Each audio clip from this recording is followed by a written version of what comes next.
distinguished delegates. Yes, I would like to respond to your question first. My focus will be definitely on the youth, young generation. Bangladesh is just emerging through uprising of the young people in Bangladesh, giving their lives to protest against the misrule, against the corruption, against the actions taken against the interest of the people.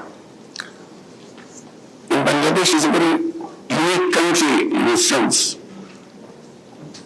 Majority of the population are young people.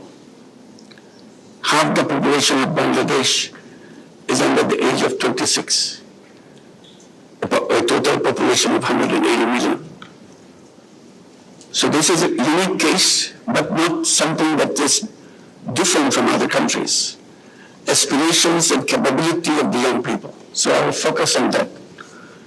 And particularly in this uprising, not only the young boys are fighting in the street, it's the young girls themselves came out of their classrooms, came out of their dorms, came out of their houses in an enormous number.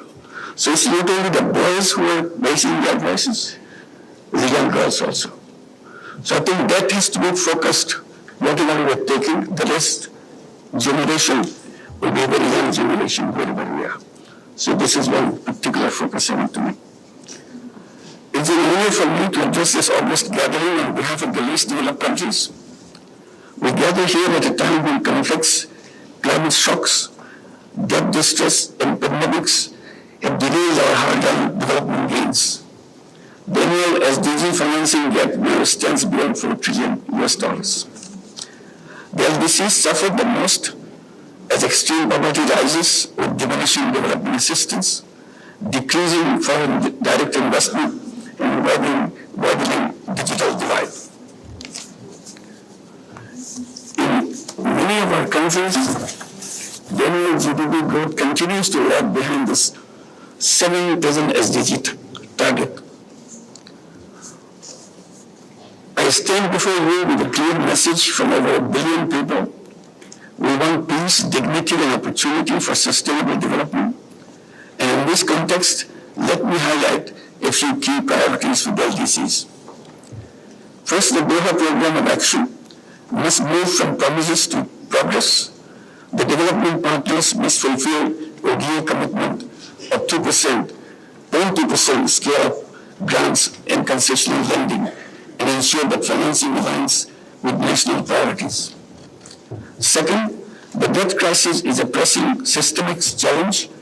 LDCs urgently need immediate liquidity support, broader debt relief, and climate-linked state contingent debt instruments. Reforming the global debt framework has become an imperative of our time. Third, to address the far-reaching impact of climate change on LDCs, climate finance must be scaled up urgently with simplified access. We urge international community to enhance climate support and ensure effective technology transfer to our countries. Disaster resilience for LDCs must be strengthened and loss and damage fund operationalized.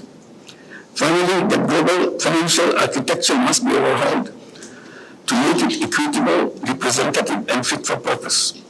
We call the quota and governance reforms in the Bretton institutions, expanded representation and meaningful role of LDCs in their policy making.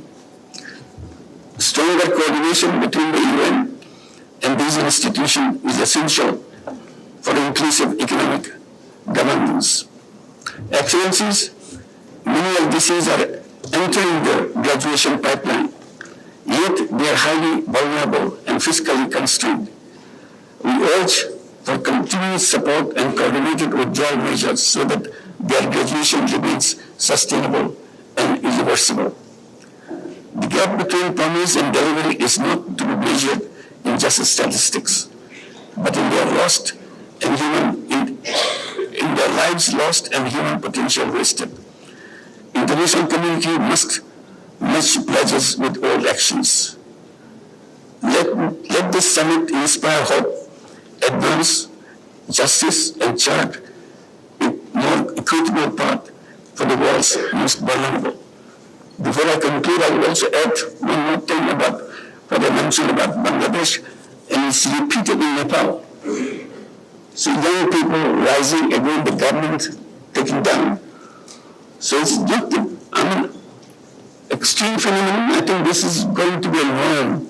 Young people expressing themselves in a very expressive way, which may not be very conducive in some cases. But before we burst into those kind of expressions, we should be taking consideration of making the life for the young people different than it had been. Young people represent a new future. And this is a very different kind of generation than we have been going through in our lives, in our history. So my attention that I want to draw, we have to reorient our thinking in terms of the young people. Thank you very much, sir.